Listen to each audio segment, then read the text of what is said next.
Hello my dear gorgeous friends. ಮತ್ತೊಮ್ಮೆ ನಿಮ್ಮೊಂದಿಗೆ ಒಂದು ಕಪ್ ಕಾಫಿ ಜೊತೆ ಈ ನಿಮ್ಮ ಸುಮ. ಒಂದು ಒಳ್ಳೆಯ ಕ್ಷಮೆಯಾಚನೆಯು 3 ಹಂತಗಳನ್ನು ಹೊಂದಿದೆ. ಮೊದಲನೇದು ಕ್ಷಮಿಸಿ, ಎರಡನೇದು ಅದು ನನ್ನ ತಪ್ಪು, ಮೂರನೇದು ಅದನ್ನು ಸರಿಪಡಿಸಲು ನಾನು ಏನು ಮಾಡಬಹುದು. ಹೌದು, ಹೆಚ್ಚಿನ ಜನರು 3ನೇ ಹಂತವನ್ನು ಮರೆತು ಬಿಡ್ತಾರೆ ಅಲ್ವಾ ಸ್ನೇಹಿತರೆ? ನಾವೂ ಹೀಗೆ ಮಾಡ್ತೇವೆ.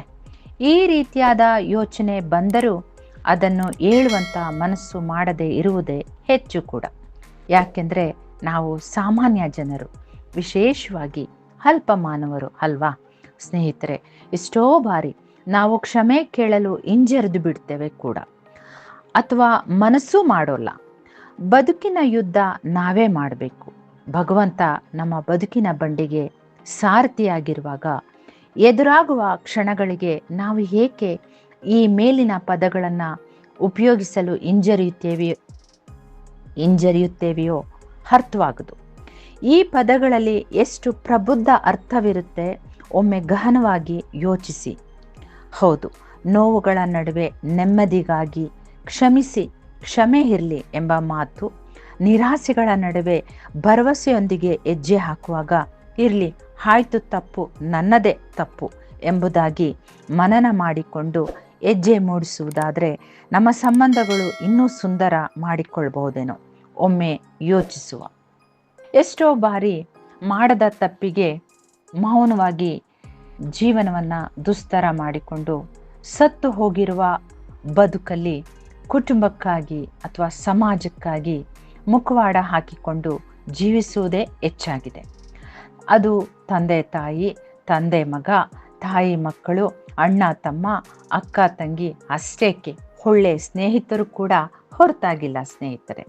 ಈ ಪರಿಸ್ಥಿತಿಗಳನ್ನು ನೋಡಿದಾಗ ನಾನಾ ಮಾನವ ಸಂಬಂಧಗಳ ಜೊತೆ ಇದ್ದರೂ ಪ್ರೀತಿ ಕಾಣದ ಬದುಕಲ್ಲಿ ಉಸಿರಾಡ್ತಿರುವುದು ಈ 3 ಪದಗಳ ಶೂನ್ಯತೆ ಎಮ್ಮೆರವಾಗಿರುವುದೇ ಕಾರಣ ಅನಿಸುತ್ತೆ.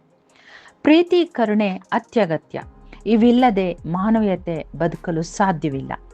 ಆ ಮಾನವೀಯತೆಯಲ್ಲಿ ಜೀವವಿರಬೇಕೆಂದರೆ ಕ್ಷಮೆ ಇರಲಿ ಅಥವಾ ಸಾರಿ ಎನ್ನುವ ಪದ ಅತ್ಯದ್ಭುತ ಔಷಧಿ ಸ್ನೇಹಿತರೆ. ಒಂದು ಕ್ಷಣ ಯೋಚಿಸುವ. ಪ್ರೀತಿ ವಿಶ್ವಾಸ ಸಂಪಾದಿಸಲು ಹಣ ಬೇಡ. ದೇವರಿಗೆ ನಮಸ್ಕಾರ ಅಥವಾ ಪ್ರಾರ್ಥನೆ ಮಾಡಲು ಹಣ ಖಂಡಿತ ಬೇಡ. ಆಗಿರುವಾಗ ದೇವರ ಬಳಿ ಅಥವಾ ಇನ್ಯಾರದೇ ಆತ್ಮೀಯರ ಬಳಿ ಕ್ಷಮೆ ಕೋರಲು ಖಂಡಿತ ಹಣ ಬೇಕಿಲ್ಲ. ಹಾಗಿದ್ದ ಮೇಲೆ ಮಾನವೀಯತೆ ತೋರಲು, ಸ್ನೇಹ ವೃದ್ಧಿಗೊಳಿಸಿಕೊಳ್ಳಲು ಖಂಡಿತ ಅಗತ್ಯ ಬಿದ್ದಾಗ ಈ ಪದಗಳ ಬಳಕೆ ನಾಚಿಕೊಳ್ಳದೆ ಆತ್ಮವಿಶ್ವಾಸದಿಂದ ಹೇಳಿ ಬದುಕನ್ನು ಮತ್ತು ಕ್ಷಣಗಳನ್ನು ಸುಂದರ ಮಾಡಿಕೊಳ್ಳಲು ಒಮ್ಮೆ ಯೋಚಿಸುವ ಆತ್ಮೀಯರೇ. Thank you. God bless. Take care.